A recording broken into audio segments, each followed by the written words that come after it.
Au cinéma, tout est question de focalisation. On raconte toujours une histoire selon un point de vue. Subjectif, interne, externe, ou encore celui qui nous intéresse aujourd'hui, le célèbre point de vue omniscient. Celui qui voit tout, qui sait tout. À l'instar de la vidéosurveillance postée dans la ville, la caméra omnisciente guette tous les faits et gestes des protagonistes de la fiction.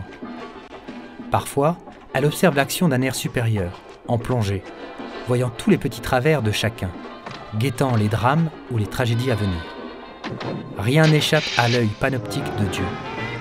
Il nous observe, nous juge sans intervenir. Parfois aussi son point de vue change, ne manifeste a priori aucune intention. Seul témoin d'une scène en cours. Le degré zéro, comme dirait Roland Barthes. Mais ce point de vue est-il vraiment objectif? Certainement pas.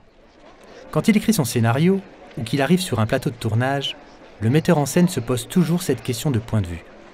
Où placer la caméra? Quelle est la place adéquate pour raconter mon histoire?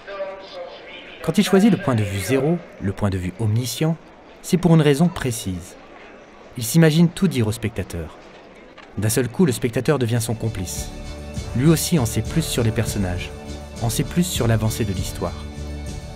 Certains cinéastes se rêvent démiurges, certains spectateurs aussi. Ils veulent connaître tous les enjeux, toutes les réponses. Le spectateur est un être insatisfait qui demande sans cesse d'être rassasié. À travers une succession de plans, le metteur en scène dirige notre regard comme un guide à travers une forêt de cygnes. À travers un plan long, un plan prolongé, le spectateur cherche dans l'image ce qui pourrait l'intéresser. Notre regard privilégie un détail de l'image, mais notre choix intervient dans un cadre précis. À travers 4 plans séquences filmés en parallèle, tel Timecode de Figgis, suivre simultanément plusieurs histoires devient plus difficile. Des détails nous échappent obligatoirement.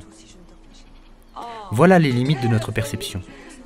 L'homme ne peut pas tout voir, ne peut pas tout connaître de l'histoire, des histoires.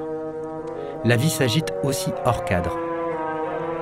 Le monde est fragmenté, indéchiffrable dans son entier.